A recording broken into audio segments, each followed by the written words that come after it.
உலகில் நேரமில்லாத ஒரே இடம் வடநார்வேயின் சமாரோய் என்ற தீவில் அமைந்துள்ளது. அதிகம் அறியப்படாத இடமாக இருந்தாலும் அது கண்கொள்ளா காட்சிகளால் நிறைந்தது. இங்கு பாரம்பரிய 24 மணி நேர கடிகாரம் இல்லை. பல குடியிருப்பவர்கள் தங்கள் கை கடிகாரங்களை கழற்றி தீவை நோக்கி செல்லும் பாலத்தில் தொங்கவிட்டுள்ளனர். நேரத்தை மறந்து வாழும் முடிவின் ஒரு குறியீடாக. கோடை காலத்தில் நீங்கள் தீவை பார்வையிட்டால் 69 நாட்கள் முழுவதும் உதயிக்காத சூரியனையும் 70 நாட்களுக்கும் அதிகமான துருவ இரவையும் அனுபவிக்கலாம். பிரகாசமான கோடையை முழுமையாக அனுபவிக்க கடைகள் மற்றும் பள்ளிகள் நிர்ணயித்த நேரங்களை பின்பற்ற வேண்டிய அவசியம் அரசு விதிக்கவில்லை. இதனை நேரமற்ற கண்ணாடி எனவும் அழைக்கப்படுகிறது. இங்கு காலை 2 மணி அல்லது 3 மணிக்கு மக்கள் கால்பந்து விளையாடுவது, புல் வெட்டுவது அல்லது இளைஞர்கள் நீந்துவது சாதாரணமாக காணலாம்.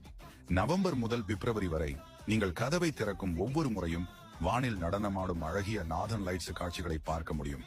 பூமியின் நுனியில் உள்ள ஒரு கற்பனை உலகிற்குள் நுழைந்தது போல. இதனால் இச்சிறிய தீவு உலகின் மிக அழகான ஒளிரும் ஆரோரா தீவாகவும் கருதப்படுகிறது.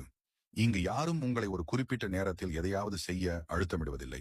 இங்கே காலை நேரம் என்ற ஒன்றே இல்லை. கடுமையான வழக்கை பின்பற்ற வேண்டியதும் இல்லை. உணவு உண்ணுதல், உறங்குதல் இவை அனைத்தும் நீங்கள் உணர்கிற விதத்திலேயே தீர்மானிக்கப்படுகிறது. இப்படியான இடத்தை நேசிக்காமல் இருப்பது கடினமே.